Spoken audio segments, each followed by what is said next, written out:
My name is Nicky Riemer. I'm the head chef at Bellota Food and Wine in South Melbourne. So I've been cooking now for over 20 years. I had my apprenticeship begin with a hotel group and then moved into working with a woman called Stephanie Alexander, very well known here now in Australia, written a lot of cookbooks. She ran a wonderful restaurant called Stephanie's, and I finished my apprenticeship with her and then went on to cook full time from there. But now Melbourne's home and has been for a very long time, and I love cooking here.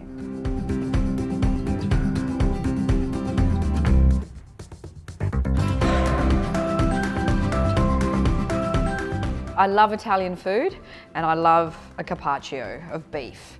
One thing I like to do with a beef carpaccio is obviously finish it with a really robust extra virgin olive oil.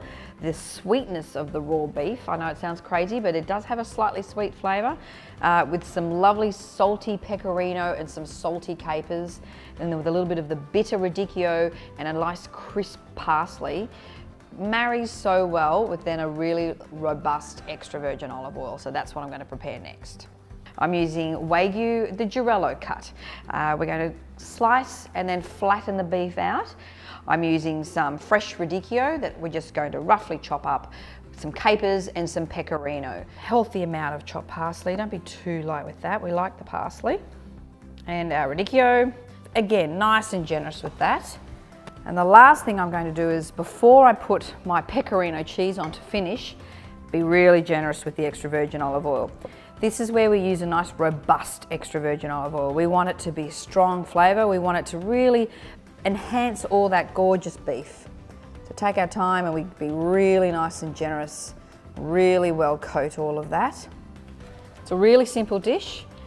Bit of time there to get your beef ready, but it doesn't take that much time altogether. And it really, really enhances the flavour of our extra virgin olive oil, that really lovely beef and that gorgeous salty cheese and capers.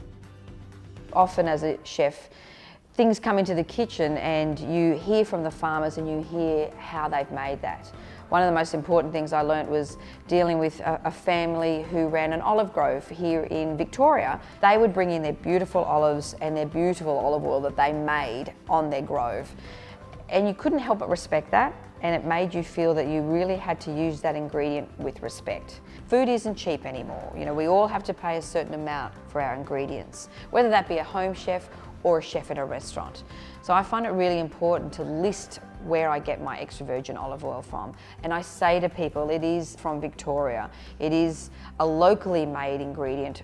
Farmers are doing it by hand and they're using a local community, and people understand that more and they appreciate what they pay for.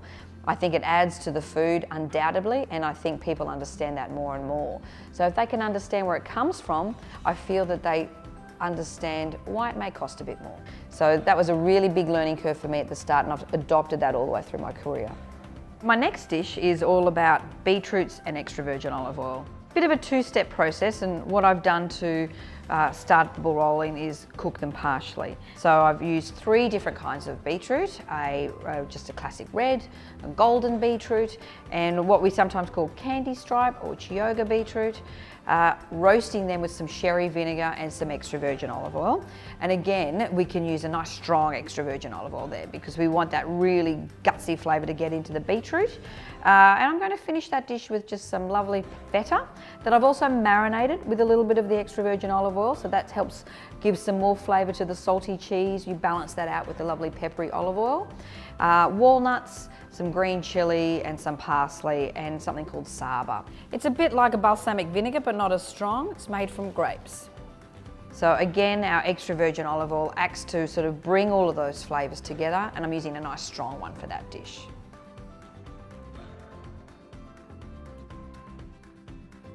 So what I wanted to show you most importantly with how I cook is that I love fresh ingredients and I love really simple techniques that are classic techniques. And what they need are good fresh flavours that you get from something like Australian extra virgin olive oil. So fresh ingredients and an Australian extra virgin olive oil makes your dish.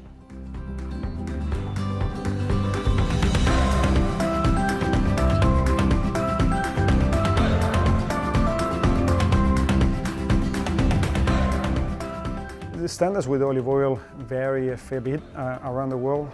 In terms of quality, Every country, or most of the countries that are producing olive oil around the world, can produce high quality olive oil. One of the biggest differences with Australia is that the vast majority of the olive oil produced in Australia is of high quality. While in other countries like Italy or Greece or Spain, the percentage of really high quality olive oil may be only 10, 20, 30%, and most of it is consumed locally. In Australia, we are fortunate that because of the modern way of growing olives and the full mechanization and the vertical integration, more than 90%, 95% of the oil that we produce is a really high standard of extra virgin olive oil, which makes that high quality olive oil easily accessible to our consumer. Talking about the comparison between the industries, let's compare Australian olive industry with the typical Mediterranean industry. We have the luxury of having in our groves varieties imported from Greece, Spain, Italy, Tunisia, Morocco. We have picked the best varieties from around the world and planted them all in our industry, so we've got plenty to choose from. That regretfully doesn't happen in the Mediterranean, where if you go to Andalusia, the main variety is Picual, and all what they have is Picual, 300,000 hectares of Picual, and you wouldn't even dare about planting an Italian variety because otherwise you're going to be kicked out of the town. In our case, we have the luxury of being able to choose from all that wide range of varieties, similar to what happens with wines. So we could be enjoying Italian varieties, Spanish varieties, French varieties. Same happens with olive oil. And like with wines, different varieties of olives can produce clearly different oils, from very mild, buttery, slightly sweet oils, like for example in the case of Arbequina, to extremely robust, green, grassy oils, like in the case of Coratina, going through middle oils with plenty of fruitness, like Picual in terms of varietals. And we have certainly benefited from the industry point of view of being able to access in those varieties and produce all the wide range of styles that currently the Australian industry can offer to the consumers and the chefs as well.